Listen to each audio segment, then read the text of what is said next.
Alors bonjour à toutes et tous, moi c'est Alexandre et je suis archéologue. Alors mon métier consiste en fait à étudier l'histoire de nos ancêtres à partir des objets et des traces qu'ils ont laissées. Aujourd'hui pour cette activité, nous sommes dans un endroit un petit peu spécial. Il y a d'immenses rochers en fait autour de nous. On les appelle grès de Fontainebleau et ils sont typiques des forêts du sud de ton département si tu habites l'Essonne ou la Seine-et-Marne. Alors en fait, ce qu'il faut savoir, c'est qu'il y a encore 50 ans, on utilisait ces grès, comme celui sur lequel je suis assis, qu'on réduisait en morceaux, en fait, pour faire des pavés. Alors, en fait, tu as ici les restes du rocher qui est derrière moi, avec l'élément qu'on cherchait à obtenir, le pavé.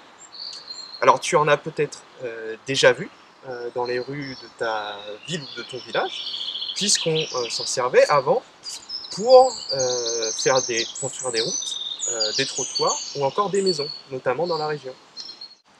Mais dis-moi, savais-tu que ces rochers abritent parfois de petites grottes qui ont été utilisées durant la préhistoire, depuis au moins 20 000 ans, par des femmes, des hommes et des enfants pour faire des dessins? D'ailleurs, si tu n'en as jamais vu, je t'en montrerai une dans la seconde vidéo. Alors maintenant, je vais te montrer quelque chose.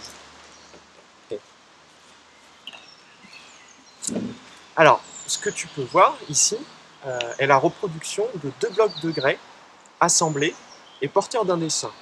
Ils ont été trouvés en 1954 par un archéologue qui se promenait dans une forêt de l'Essonne, sur le sol d'une forêt de l'Essonne, et en fait provenaient certainement de la destruction d'une de ces petites grottes pour la fabrication de pavés. Et finalement, ce dont ça nous informe, c'est que dans nos forêts d'Île-de-France, il y avait certainement de nombreuses petites grottes peintes, alors similaires à celles des grottes Chauvet et Lascaux, que tu connais peut-être, mais bien sûr en beaucoup plus petite dimension, qui, en fait, finalement, ont certainement aujourd'hui toutes disparu à cause de la fabrication des pavés. Alors, heureusement, si tu souhaites voir cette œuvre en vrai, qui est conservée, tu peux aller la voir, donc l'original, au musée d'archéologie nationale à Saint-Germain-en-Laye. Elle y est exposée. Mais en attendant d'aller la voir, je te propose de participer avec moi à son étude archéologique. Voici ce que tu devras faire. Premièrement, tu vas essayer d'identifier ce qu'elle représente. Un humain, un animal, un paysage, une forme géométrique ou bien encore des lettres d'alphabet. Fais bien attention, comme tu l'as sans doute remarqué, la figure n'est pas entière. Ensuite, deuxièmement, reconnaître la technique utilisée pour la réaliser. Est-ce de la peinture, de la sculpture ou de la gravure à ton avis? Troisièmement, amuse-toi à reproduire cette œuvre en cherchant à t'approcher le plus possible de la réalité. Pour cela, tu dois chercher autour de toi, avec l'aide de ta famille si tu le souhaites, un support comme une feuille ou un carton que tu pourrais par exemple découper pour qu'elle ressemble à la forme de ce bloc de grès. Tu prendras ensuite un outil comme un crayon ou un pinceau avec de la peinture de la même couleur.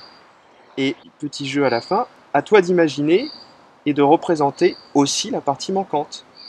Tu pourras retrouver la photo de cette œuvre que tu vois en ce moment dans la vidéo en cliquant le lien dans la description qui t'enverra sur le site Archéomédia.